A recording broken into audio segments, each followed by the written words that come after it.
O limite daquilo que seus olhos podem ver é apenas o ponto de partida do que Deus quer trabalhar na sua vida. Se ajeita na cadeira, porque hoje tem parola nova logo depois da vinheta. Os Paroleiros, um jeito simples e divertido de conversar sobre verdades bíblicas.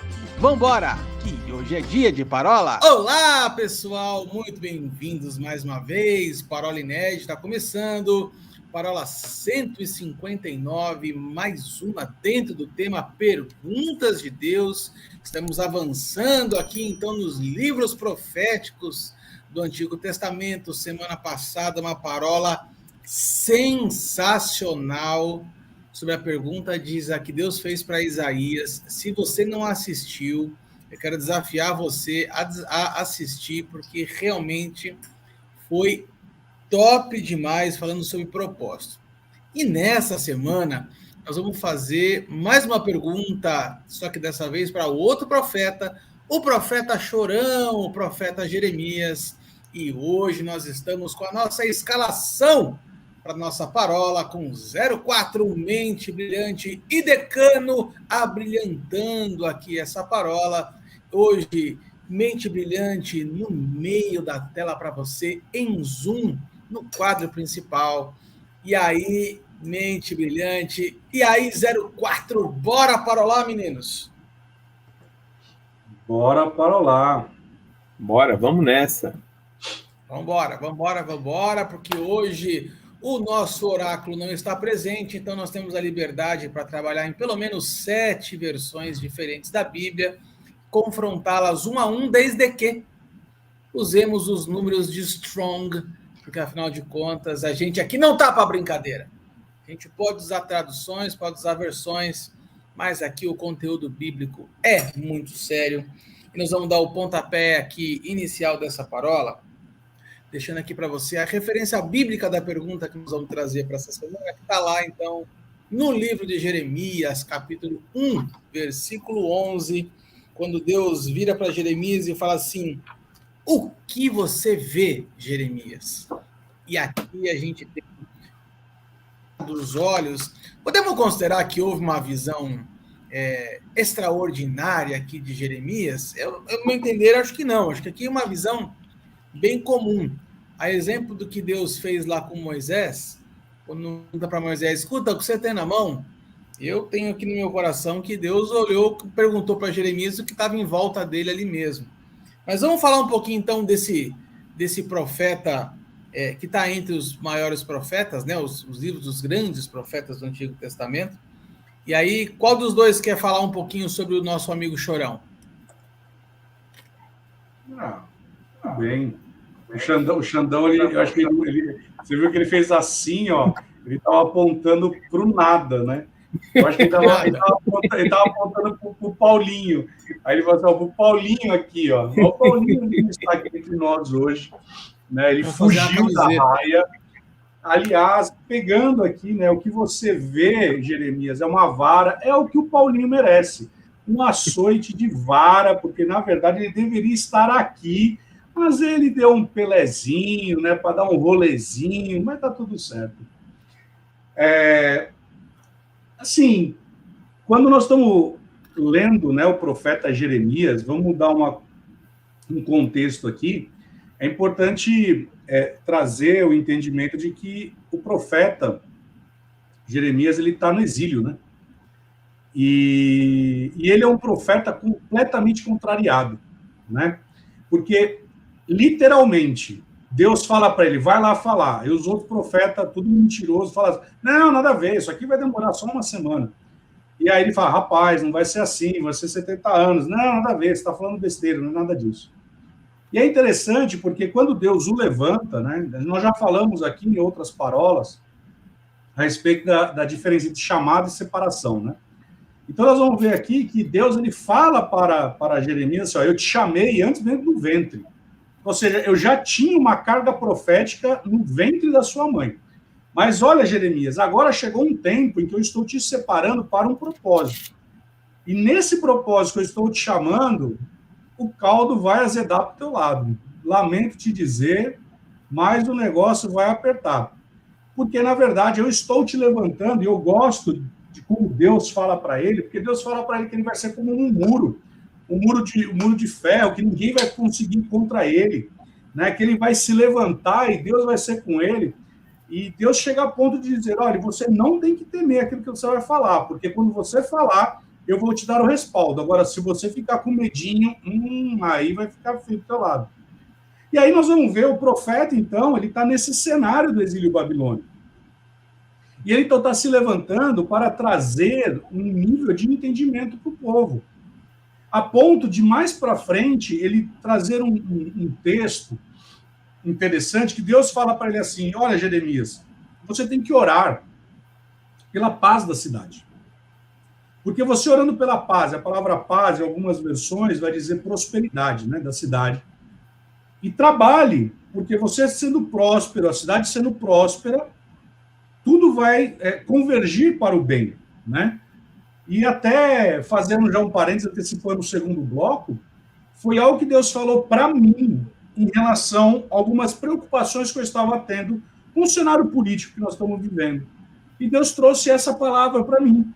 Porque a partir do momento que Deus está falando para o povo, olha, ore e trabalhe, ore para que haja paz, para que haja prosperidade, para que haja shalom, para que haja plenitude, né? E havendo a plenitude na cidade, havendo plenitude em você, não vai ter falta de coisa alguma. Só que o interessante é que o povo não vai acatar o que Jeremias está falando, né? E aí Deus está falando o quê? O que você está vendo aí? Ele está falando, olha, eu estou vendo uma amendoeira. Né? Tem até uma questão, eu me lembro do pastor Pereirinho, uma vez, ele falando sobre a amendoeira. E aí ele vai falar do porquê da amendoeira e tudo mais. Ele fala, porque eu velo pela minha palavra. Ou seja, ele está falando algo sobre aquilo que viria a ser a carga profética para aqueles 70 anos. Ele está falando, olha, você vai liberar uma palavra profética, você vai liberar tudo isso e eu vou zelar por ela. Poderíamos até dizer que quando ele está falando sobre vara, ele está falando sobre juízo.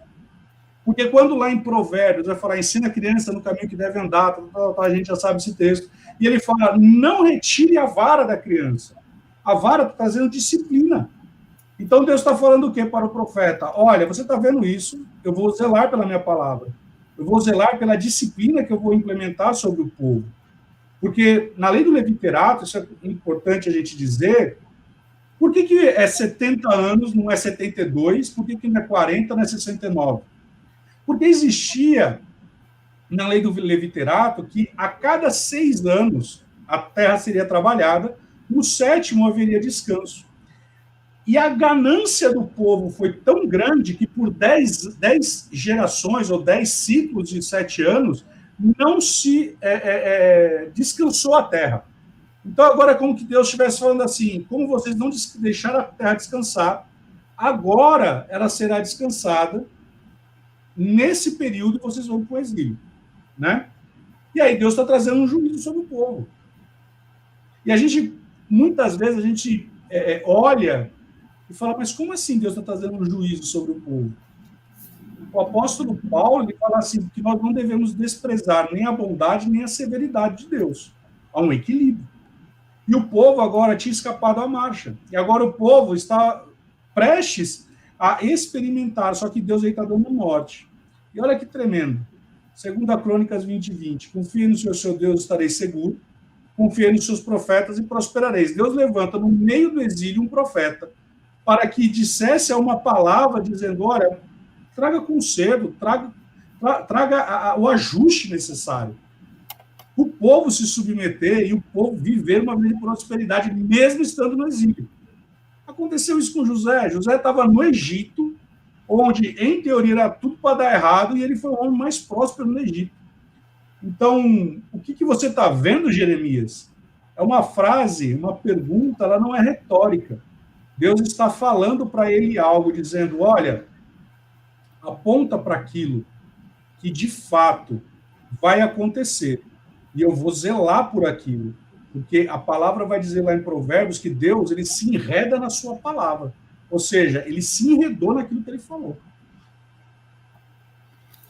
Eu estava até procurando aqui o texto, E lá em 2 Crônicas 36, vai dizer isso aí, né? 21. Tudo isso em cumprimento à palavra de Yahvé, o Senhor, profetizada pela boca de Jeremias. A terra desfrutou os seus descansos sabáticos, repousou durante o tempo da sua desolação, até que os 70 anos se completassem. Né? E aí a gente vê que Jeremias está num contexto histórico que, além deles, quando você falava, eu fiquei pensando naquele texto que fala que um abismo chama o outro, porque eles não só estavam não cumprindo o cuidado com a terra, né, por causa da ganância, eles estavam já servindo a outros deuses, havia toda uma bagunça com relação à adoração a deuses estranhos, a se casar com mulheres pagãs, uma série de coisas, né? E aí eu fico pensando que ele foi levantado como profeta num período bem difícil, né?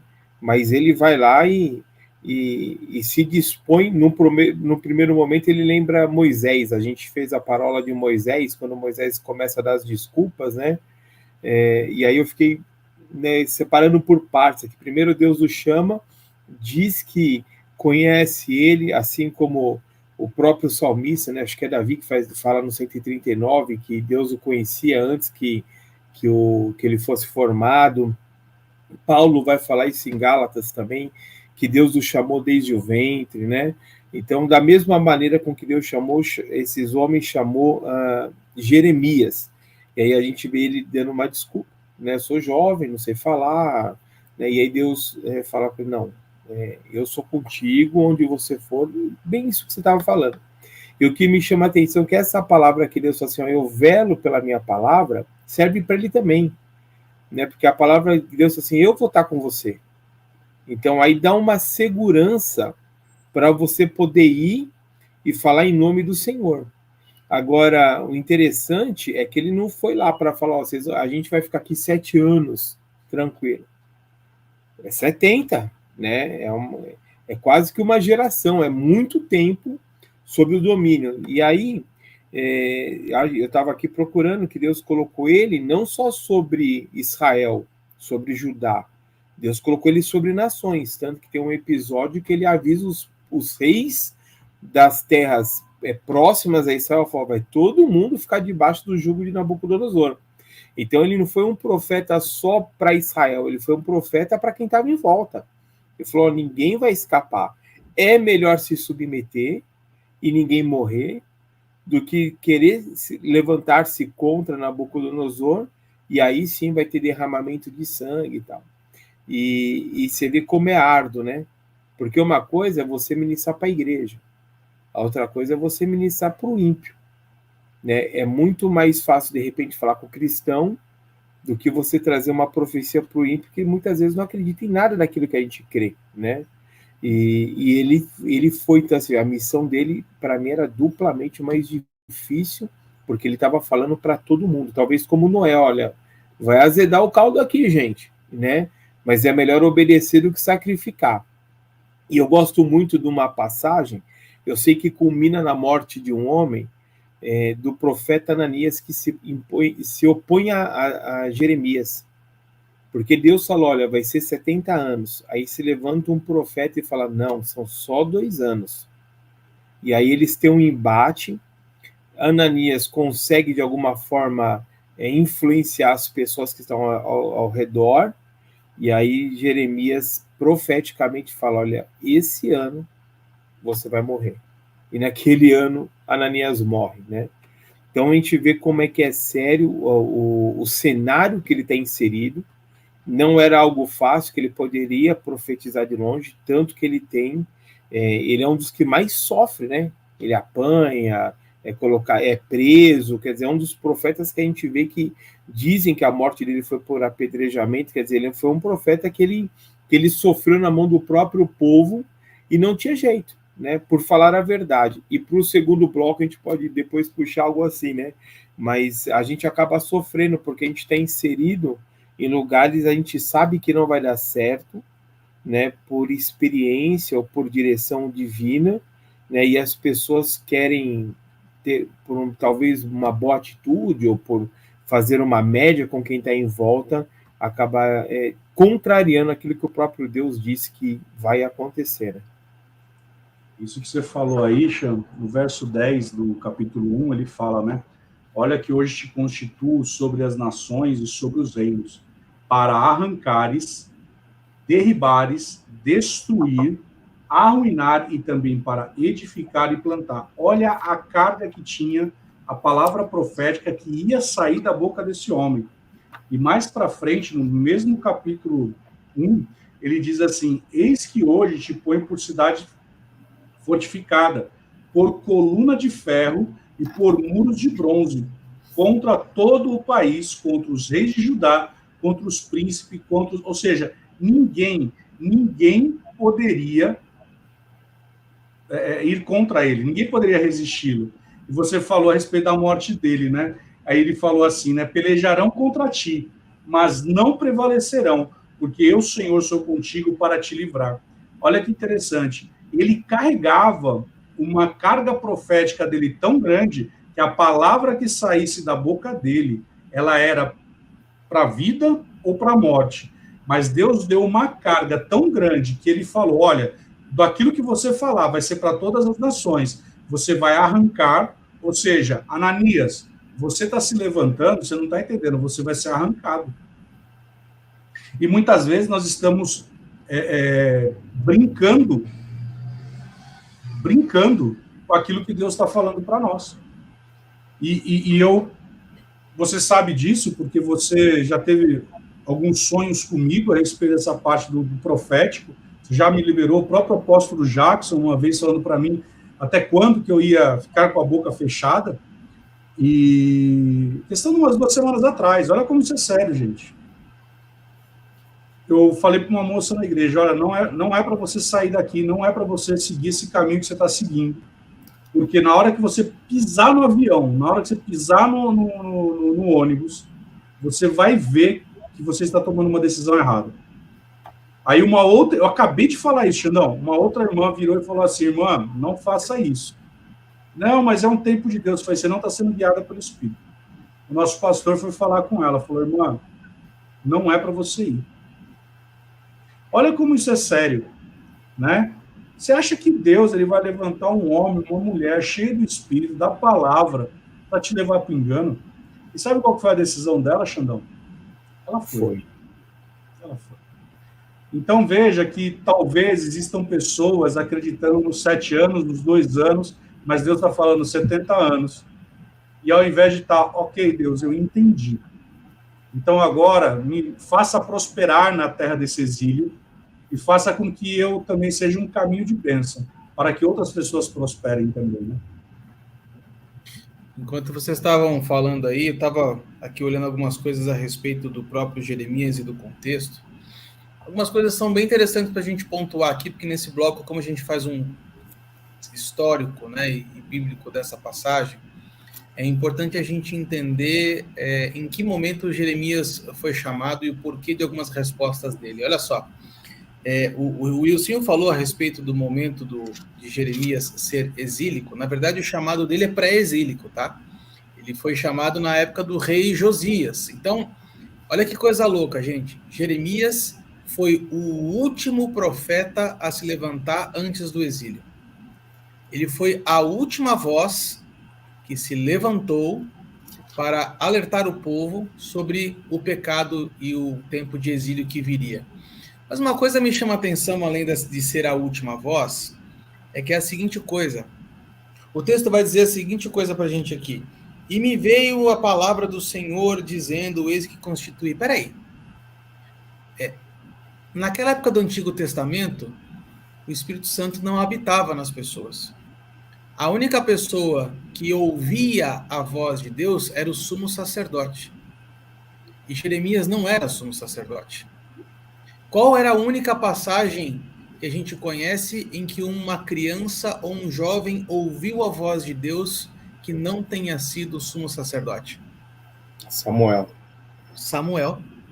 Nós não vamos encontrar em nenhum outro lugar um chamado, alguém que escutou, foi levantado por Deus enquanto era jovem, né? Algumas passagens vão falar que Jeremias era uma criança, outras vão dizer que ele tinha cerca de 20 anos de idade. indiferente se ele tinha 12, 15, 18, 20 anos de idade, a gente precisa lembrar que o ministério sacerdotal de qualquer homem só poderia ser iniciado aos 30. Então, antes de 30 anos, nenhum homem era levantado para sacerdote. O que estava dizendo que, aos olhos humanos e aos olhos do próprio Jeremias, ele estava sendo levantado antes da hora. Ele estava sendo chamado de uma forma precoce. Antes de chegar o tempo determinado que todo mundo concordava que seria, Deus estava levantando aquele menino. E talvez seja por isso que ele falou, Deus, eu não passo de um jovem, eu não passo de uma criança, o Senhor está me chamando antes da hora. E daí, então, é que sai a pergunta de Deus para Jeremias, o que vês? E olha só que coisa interessante, gente. O que Jeremias aponta que estava ali, o que ele via, era uma vara de... sumiu a palavra aqui. Amendoeira. E a primeira vez que eu li esse texto, eu confesso para vocês que eu achei que era pé de amendoim. Mas não era pé de amendoim, era pé de amêndoa. Né? A amendoeira não é pé de amendoim. Fica aqui a nossa dica da tarde, né, do Almanac Abril. Pessoal, não percam nesse domingo o Globo Rural. Lá estará com você o Arthur. Não é amendoim, é amendoeira. Mas aí eu fui atrás das informações rurais sobre a amendoeira. E olha só que coisa interessante, gente. A amendoeira, ela é uma árvore que ela floresce exatamente no equinócio. O que seria esse equinócio? Seria o primeiro dia do início do verão. Ou seja, quando começa o período de temperaturas mais altas naquela região do Oriente Médio, a amendoeira, ela floresce. O que significa isso? Uma outra definição da palavra amendoeira é vigilante. Ou seja, todo mundo naquela região sabia que quando a amendoeira florescesse, o verão estava começando.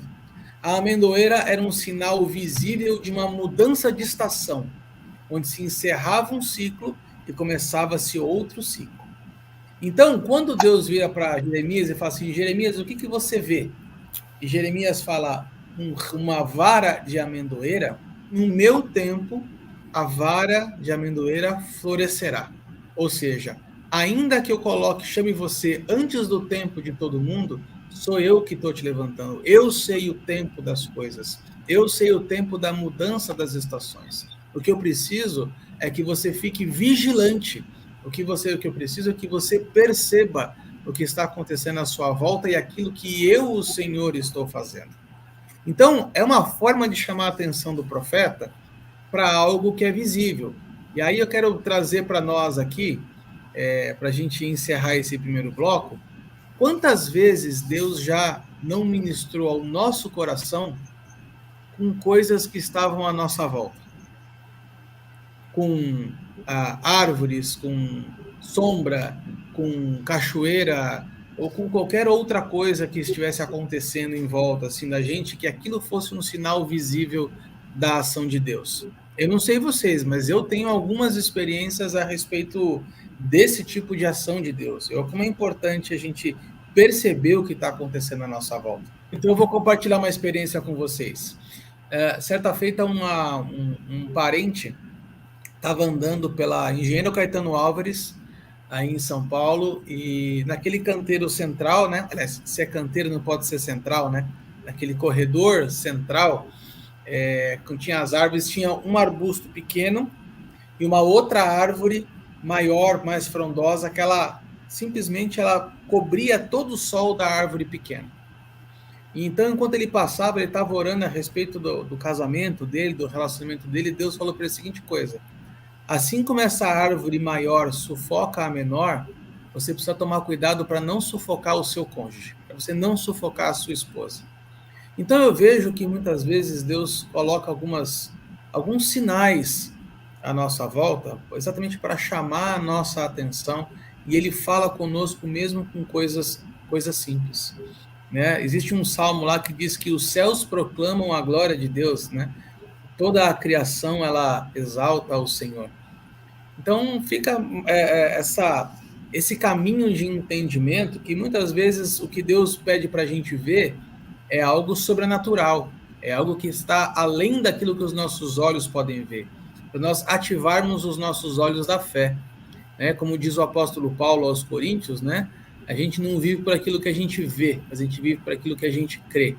Mas muitas vezes Deus vai colocar sinais visíveis aos nossos olhos, e é a partir desses sinais visíveis que ele começa a tratar algumas realidades conosco. Vocês querem pontuar mais alguma coisa para esse primeiro bloco aqui? Eu concordo com tudo que você falou. Pronto, o Xandão não vai poder falar isso, ele vai ter que falar alguma coisa. Não. É que quando você falou da árvore, eu lembrei de uma experiência que eu tive com árvore, né, cara? Aí eu tava conversando com o Vitão aqui na porta de casa, né? Falei, cara, coisa louca entender que é um Deus trino e é um só ao mesmo tempo e tal. E de longe vinha o seu Nilo, já com 90 e poucos anos, do outro lado da calçada. Era impossível ele ter ouvido a gente conversar ali. Aí ele atravessa a calçada, vem para onde a gente estava falando sobre a Trindade. A gente parou, cumprimentamos o seu Nilo. Ele apontou ali para o mar e falou assim, o que vocês veem ali? A gente, uma árvore. Ele falou, uma árvore, mas ela é composta de raiz, tronco e caule, mas você chama de árvore. Aí ele falou assim, é o Senhor. E saiu andando. Aí a gente ficou tudo chato. A gente falou, meu, foi a melhor resposta que Deus poderia dar para a gente, né? De uma maneira bem inusitada, assim. Mas foi isso que eu lembrei quando você contava a tua experiência. E até, por exemplo, uma coisa que você falou, né? Uma outra experiência minha que eu tive com árvore, com flor também. Aqui em Curitiba, existem dois momentos dentro do ano que existem algumas árvores que elas são símbolos da cidade. Então, por exemplo, aqui em Curitiba, a gente sabe que na primeira quinzena de julho é a época da florada das cerejeiras. Então, quando chega nessa época do ano, a cidade fica coberta daquelas árvores com flores cor-de-rosa, que é a coisa mais linda do mundo. Tem a Praça do Japão aqui e alguns outros bairros aqui da cidade, mas dentro do Jardim Botânico de Curitiba, existe um trecho ali só formado dessas cerejeiras. E um outro momento que tem aqui é na primeira quinzena de maio, onde os pinheiros canadenses que ficam no bairro do Bigorrilho fazem um corredor com folhas vermelhas, que tem muitos vídeos desses na internet, que você vai encontrar que é um corredor de ônibus, tem um ligeirão que passa assim, e tem uma imagem de um drone que parece assim, é um pedaço da Europa, no Brasil, né? Mas assim, são dois momentos pontuais que as pessoas às vezes têm a falsa sensação que o ano inteiro é daquele jeito. Na verdade, assim, são 15 dias. Você perdeu aquele momento daqueles 15 dias, acabou, se torna uma árvore normal. E agora, no mês de julho, o Senhor me trouxe no coração exatamente essa questão das cerejeiras. Eu tenho um hábito de todo mês de julho eu posto no meu Instagram uma foto dessas cerejeiras, porque é uma coisa que traz memória para a gente aqui, tem um significado.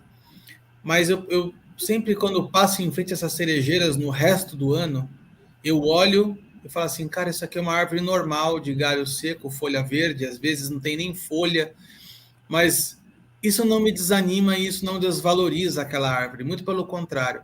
Eu passo por ali 10, 12, 15 vezes e eu falo assim, ainda que você esteja dessa forma agora, quando chegar na primeira quinzena de julho, eu vou voltar aqui e você vai estar a árvore mais linda que essa cidade pode ter. Então, muitas vezes a gente tem que discernir as estações, né? A gente não pode achar que por um momento feio, né, um momento de tristeza de uma árvore, ela perde a identidade, ela deixa de ser quem ela é.